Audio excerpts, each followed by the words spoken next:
Organisation സ്ട്രക്ചറിലെ part 3 video ആണ്.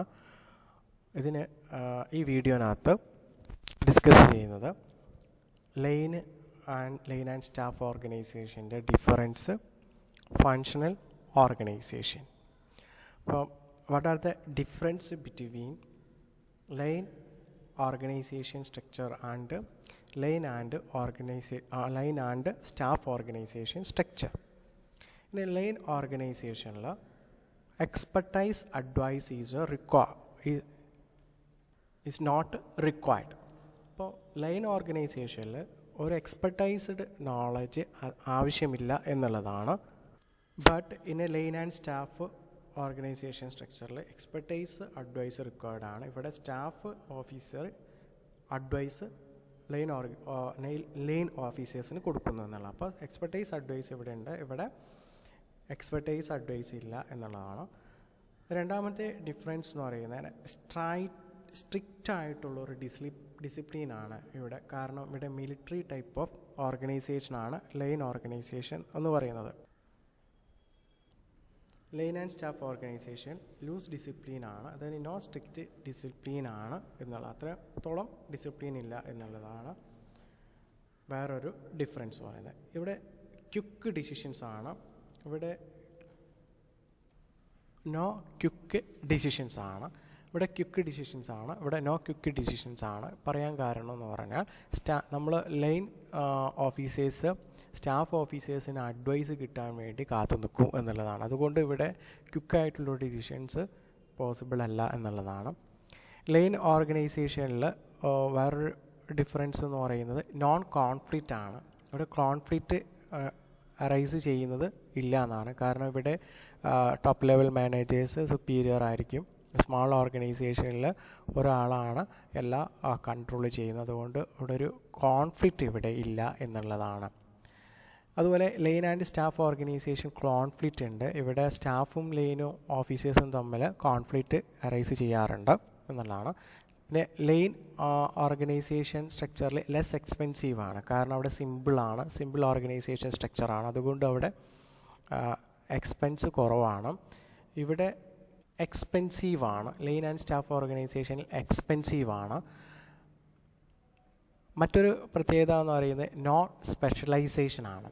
Line and സ്റ്റാഫിൽ specialisation ഉണ്ട് എന്നുള്ളതാണ്. ഇത്രയാണ് ഇതിൻ്റെ difference. Next functional organisation. Functional organization is between line and staff authority. The specialized are appointed in a top position throughout the organization. In functional organization, various activities of the enterprises are classified according to functions like production, marketing, finance, etc. These functions are putting under the charge of specialized. A functional head can give directions throughout the organization related with these functions. That means subordinate will get order and direction from different functional specialists. So the functional organization, in this type of organization, specialized are appointed in top position throughout the organization. Here the various activities of enterprises are classified according to function, and functional head give direction related to his function. Workers under functional organization receive instructions order from various specialists. ഇപ്പോൾ functional organisation എന്ന് പറയുന്നത് ഒരു ഓർഗനൈസേഷനിലെ entire മൊത്തത്തിലുള്ള വർക്കുകൾ ഓരോ divide ചെയ്യുക എന്നുള്ളതാണ്. ഫോർ എക്സാമ്പിൾ ഒരു ഓർഗനൈസേഷനിൽ ഒരുപാട് മൊത്തമുള്ള വർക്ക് എന്ന് പറയുന്നത് ഇപ്പോൾ റോ മെറ്റീരിയൽസ് ഒരു പ്രൊഡക്ഷൻ മേക്ക് ചെയ്യണം. അപ്പോൾ പ്രൊഡക്ഷൻ ഉണ്ടാക്കണമെങ്കിൽ എന്ത് ചെയ്യണം? റോ മെറ്റീരിയൽസ് വാങ്ങിക്കണം. റോ മെറ്റീരിയൽ വാങ്ങിക്കണമെങ്കിൽ ഫിനാൻസ് വേണം. അതുപോലെ തന്നെ പ്രൊഡക്ഷൻ ഡിപ്പാർട്ട്മെൻറ്റിന് പ്രൊഡ്യൂസ് നടക്കുന്നു. ആ പ്രൊഡ്യൂസ് ചെയ്ത സാധനം ഫിനിഷ്ഡ് പ്രോഡക്റ്റ് നമ്മൾ വിൽക്കുന്നു. അപ്പോൾ അവിടെ സെയിൽസ് ഡിപ്പാർട്ട്മെൻറ്റ് വേണം. പിന്നെ ഇത് മേക്ക് ചെയ്യാനുള്ള ലേബേഴ്സ് വേണം. അപ്പോൾ അതുകൊണ്ട് അവിടെ എന്ത് വേണം? ഹ്യൂമൻ റിസോഴ്സ് ഡിപ്പാർട്ട്മെൻറ്റ് വേണം. അപ്പം entire work divided into sub department, ഓരോ ഡിപ്പാർട്ട്മെൻറ്റായിട്ട് തരംതിരിക്കുന്നു. അപ്പം ഡിപ്പാർട്ട്മെൻറ്റ് ഓർഗനൈസേഷനിൽ ഒരുപാട് ഡിപ്പാർട്ട്മെൻറ്റ്, പ്രൊഡക്ഷൻ ഉണ്ട്, മാർക്കറ്റിംഗ് ഉണ്ട്, ഫിനാൻസ് ഉണ്ട്, അതുപോലെ തന്നെ ഹ്യൂമൻ റിസോഴ്സ് ഡിപ്പാർട്ട്മെൻറ്റ് ഉണ്ട്. അപ്പോൾ ഓരോ ഡിപ്പാർട്ട്മെൻറ്റിൻ്റെയും ഹെഡ്സുകളായിരിക്കും അവരുടെ ഓരോ ഇൻസ്ട്രക്ഷനൊക്കെ അവരുടെ കീഴിലുള്ള വർക്കേഴ്സിന് കൊടുക്കുക എന്നുള്ളത്. അപ്പോൾ ഈ എൻറ്റയർ വർക്ക് അല്ലെങ്കിൽ entire activities divided into different department according to the functions. That is a functional organization. What are the characteristics of a functional organization? The work is divided according to specialized function. Second, authority is given to specialists to give orders and instruction in relation to specific functions. The decision is taken only after making consultation with the functional authority relating to his specialized area. Thus, the executive and supervisor discharge the responsibility of a functional authority. Advantages of a specialization. In this type of organization, each work is performed by specialists. It helps to enhance the efficiency of the organization. Here specialization means experts are appointed at the management level. So the advantage of specialization are benefit for the entire organization. സ്പെഷ്യലൈസ്ഡിനെ appoint ചെയ്യുന്നുണ്ട് ഇവിടെ, അതുകൊണ്ട് specialization അവിടെ ഉണ്ടാവുന്നു എന്നുള്ളതാണ്. അതിൻ്റെ ഇപ്പോൾ each work is performed by സ്പെഷ്യലിസ്റ്റാണ്.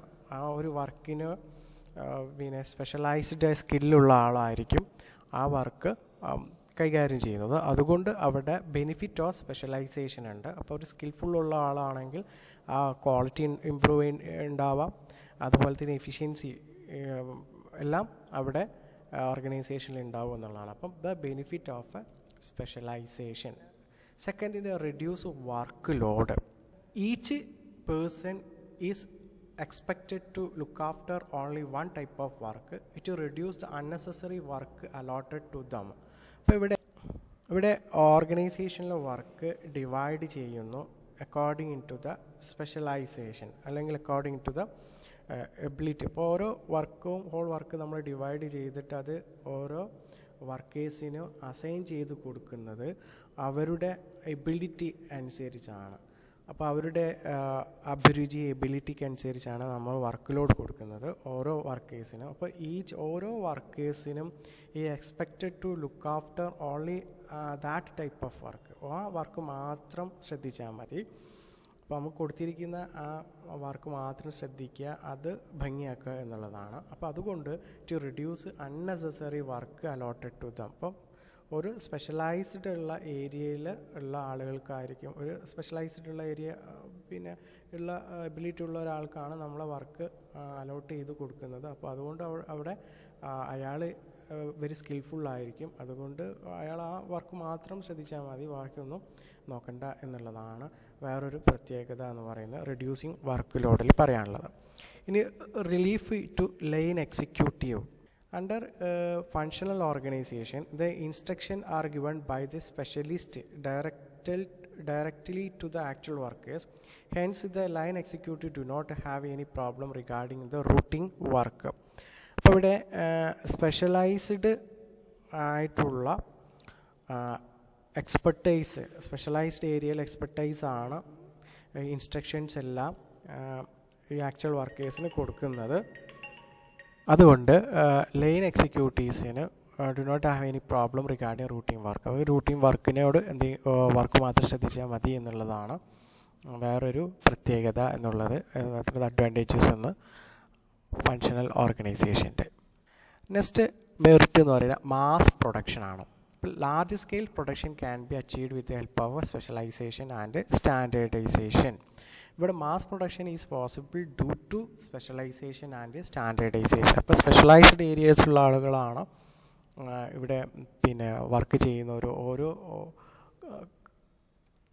സ്കിൽഫുള്ളായിട്ടുള്ളൊരു പ്രത്യേക വർക്കിൽ നൈപുണ്യം നേടിയ ആളുകളായിരിക്കും വർക്ക് ചെയ്യുന്നത്. അപ്പോൾ ആ വർക്ക് ചെയ്യുമ്പോൾ അവർക്ക് കൂടുതൽ എഫിഷ്യൻസി ഉള്ള വർദ്ധിക്കുകയും സ്റ്റാൻഡേർഡൈസേഷൻ ഉണ്ടാവുകയും മാസ് പ്രൊഡക്ഷൻ സാധ്യമാവുകയും ചെയ്യുന്നു എന്നുള്ളതാണ് വേറൊരു അഡ്വാൻറ്റേജസ് എന്ന് പറയുന്നത്. ഉദാഹരണം പറയാം, ഒരു റെഡിമെയ്ഡ് മാനുഫാക്ചർ ചെയ്യുന്ന ഒരു കമ്പനിയാണെന്ന് വിചാരിക്കുക. അപ്പോൾ ഒരു ഷർട്ട് തയ്ക്കണമെങ്കിൽ ആദ്യം അത് കട്ട് ചെയ്യുന്നു. അപ്പോൾ കട്ട് ചെയ്യാൻ സ്പെഷ്യലൈസ് ആയിട്ടുള്ള ആളുകൾ ആയിരിക്കും കട്ട് ചെയ്യുക. അപ്പോൾ അവിടെ പെട്ടെന്ന് സ്പീഡിലി അവർ കട്ട് ചെയ്യുന്നു. അതുപോലെ അത് തയ്ക്കാൻ സ്പെഷ്യലൈസ്ഡുള്ള ഒരാളായിരിക്കും. അപ്പോൾ അവർ വേഗം തയ്ക്കുന്നു. തയ്ച്ച് കഴിഞ്ഞാൽ ബട്ടൺ വെക്കുന്നത് സ്പെഷ്യലൈസ്ഡുള്ള ആളായിരിക്കാം, അത് ഹോൾസ് തന്നത് സ്പെഷ്യലൈസ്ഡുള്ള ആളായിരിക്കാം. അപ്പോൾ അവിടെ സ്പെഷ്യലൈസേഷനും സ്റ്റാൻഡേർഡൈസേഷനും ഉള്ളത് കൊണ്ട് അവിടെ മാസ് പ്രൊഡക്ഷൻ സാധ്യമാകുന്നു എന്നുള്ളതാണ് ഈ പോയിന്റിൽ പറയാനുള്ളത്. ഇനി next flexibility. Any change in the organisation can be introduced without any difficulty. ഇവിടെ ഫ്ലെക്സിബിലിറ്റി മീൻസ് ചേഞ്ചബിലിറ്റി. എന്തെങ്കിലും ചേഞ്ചുകളോ എന്തെങ്കിലും ഉണ്ടെങ്കിൽ അത് അഡാപ്റ്റ് ചെയ്യുക, അത് അഡാപ്റ്റ് ചെയ്യുക, സ്വീകരിക്കുക എന്നതാണ് ഫ്ലെക്സിബിലിറ്റി എന്നതുകൊണ്ട് ഉദ്ദേശിക്കുന്നത്. Next difference between line organization and functional organization. Line organization authority flow from top to bottom, മുകളിൽ നിന്ന് താഴോട്ട്. ഫങ്ഷണൽ ഓർഗനൈസേഷനിലാണെങ്കിൽ അതോറിറ്റി ഈസ് എ ഫങ്ഷണലാണ്. Functional manager has authority over his function. അവിടെ പ്രൊഡക്ഷൻ മാനേജർ അവരുടെ താഴെയുള്ള കീഴിലുള്ള സബോർഡിനേറ്റിന് ഇൻസ്ട്രക്ഷനും ഡയറക്ഷനൊക്കെ കൊടുക്കുന്നു എന്നുള്ളതാണ്. അപ്പോൾ അവിടെ അതോറിറ്റി ഈസ് എ ഫങ്ഷണലാണ്. ഓരോ ഡിപ്പാർട്ട്മെൻറ്റിലും അവരുടെ കീഴിലുള്ള വർക്കേഴ്സിനെ കൺട്രോൾ ചെയ്യാനും ഡയറക്റ്റ് ചെയ്യാനുള്ള അധികാരമുണ്ട് എന്നുള്ളതാണ്. ഇനി രണ്ടാമത്തത്, there is a direct chain of command. Each subordinate get orders and instruction from his immediate superior കയ്യിൽ നിന്ന് ഇമ്മീഡിയറ്റ് ആയിട്ട് ഡയറക്ഷൻ ഓർഡേഴ്സൊക്കെ ലഭിക്കുന്നു എന്നുള്ളതാണ്. There is no direct chain of command. Each subordinate gets order and instruction from his boss and functional boss. Functional ബോസിൽ നിന്നും അതുപോലെ തന്നെ തൊട്ടടുത്തുള്ള സൂപ്പർവൈസറെ കയ്യിൽ നിന്നും ഓർഡേഴ്സ് കിട്ടുന്നു എന്നുള്ളതാണ് ഇവിടുത്തെ ഒരു പ്രത്യേകത എന്ന് പറയുന്നത്. ഇവിടെ ഒരു എക്സാമ്പിൾ പറയുകയാണെങ്കിൽ പ്രൊഡക്ഷൻ മാനേജർ ഉണ്ടായിരിക്കും. പ്രൊഡക്ഷൻ മാനേജർ ഡ്യൂട്ടി എന്ന് പറയുന്നത് ആ എൻ്റയർ പ്രൊഡക്ഷൻ വർക്കിലെ യൂണിറ്റുകളെ കൺട്രോൾ ചെയ്യുക, ഇൻസ്ട്രക്ഷൻ കൊടുക്കുക എന്നുള്ളതാണ്. അപ്പോൾ പ്രൊഡക്ഷൻ മാനേജറുടെ കീഴിൽ താഴെ അസിസ്റ്റൻറ്റ് മാനേജറുകളുണ്ടാവാം, അല്ലെങ്കിൽ സൂപ്പർവൈസറുകളൊക്കെ ഉണ്ടാവാം. അപ്പോൾ പ്രൊഡക്ഷൻ മാനേജർ നേരിട്ട് വർക്കേഴ്സിനെ കൺട്രോൾ ചെയ്യുന്നു. അതുപോലെ തന്നെ സൂപ്പർവൈസറും ഓർഡറും ഇൻസ്ട്രക്ഷനും വർക്കേഴ്സിന് കൊടുക്കുന്നു. അതുപോലെ പ്രൊഡക്ഷൻ മാനേജറും വർക്ക് കൊടുക്കുന്നു എന്നുള്ളതാണ് ഇവിടെ വേറൊരു പ്രത്യേകത എന്ന് പറയുന്നത്. Next, there is no specialisation. Line ഓർഗനൈസേഷനിൽ സ്പെഷ്യലൈസേഷൻ ഇല്ല, പക്ഷേ ഫങ്ഷണൽ ഓർഗനൈസേഷനിൽ അവിടെ ഒരു സ്പെഷ്യലൈസേഷൻ ഉണ്ട് എന്നുള്ളതാണ്. ഇനി line organization suitable to small scale organization. ചെറുകിട വ്യവസായങ്ങൾക്കാണ് സിമ്പിളായിട്ടുള്ള ലൈൻ ഓർഗനൈസേഷൻ സ്ട്രക്ചർ സൂട്ടബിൾ ആയുള്ളൂ. എന്നാൽ ലാർജ് സ്കെയിൽ ഓർഗനൈസേഷനിൽ സൂട്ടബിൾ ആയിരിക്കുന്നത് ഫങ്ഷണൽ ഓർഗനൈസേഷനാണ്. ഇപ്പോൾ കഴിഞ്ഞ പ്രീവിയസ് വീഡിയോയിൽ ഞാൻ പറഞ്ഞു factors affecting in the organization സ്ട്രക്ചറിൽ സൈസ് എന്ന് പറയുന്നത്. അപ്പം ചെറിയ വ്യവസായങ്ങൾക്ക് സിമ്പിളായിട്ടുള്ള ലൈനും അതുപോലെ വലിയ ഓർഗനൈസേഷനിൽ ലാർജ് സ്കെയിൽ ബിസിനസ് ഓർഗനൈസേഷനിൽ സൂട്ടബിൾ എന്ന് പറയുന്നത് ലാർജ് സ്കെയിൽ ഓർഗനൈസേഷനാണ്. ഇനി അടുത്ത് ദർ ഈസ് എ സ്ട്രിക്റ്റ് ഡിസിപ്ലിനാണ്. ലൈൻ ഓർ മിലിറ്ററി ടൈപ്പ് ആയതുകൊണ്ട് സ്ട്രിക്റ്റ് ആണ്. ഇവിടെ ദർ ഈസ് എ ലൂസ് ഡിസിപ്ലിനാണ്. Next, there is an efficient administration ഉണ്ടായിരിക്കും. കാരണം അതാണ് മറ്റൊരു ലൈൻ ഓർഗനൈസേഷൻ്റെ പ്രത്യേകത.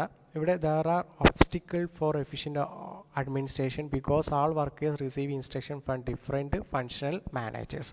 അപ്പോൾ ഡിഫറൻറ്റ് ഫങ്ഷണൽ മാനേജേഴ്സിൻ്റെ കയ്യിൽ നിന്ന് ഇൻസ്ട്രക്ഷൻ കിട്ടുന്നത് കൊണ്ട് ഇവിടെ എഫിഷ്യൻറ്റ് അഡ്മിനിസ്ട്രേഷൻ നടക്കുന്നില്ല എന്നുള്ളതാണ് വേറൊരു ഡിഫറൻസ് എന്ന് പറയുന്നത്.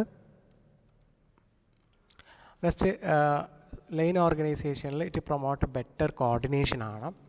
ഇവിടെ it is difficult to attain coordination and team spirit എന്നുള്ളതാണ്. ഇത്രയാണ് ഇതിൻ്റെ difference between line and functional organisation. അപ്പോൾ ഓർഗനൈസേഷൻ സ്ട്രക്ചറിൽ നമ്മൾ ഇത് ഫ്രെയിം വർക്കാണ്. ഇതിന് നമുക്ക് 3 ടൈപ്പ് ഓഫ് സ്ട്രക്ചറുകളാണ് നമുക്ക് പഠിക്കാനുള്ളത്. അതിലാണ് line organization structure, line and staff organization structure, last one functional organisation structure.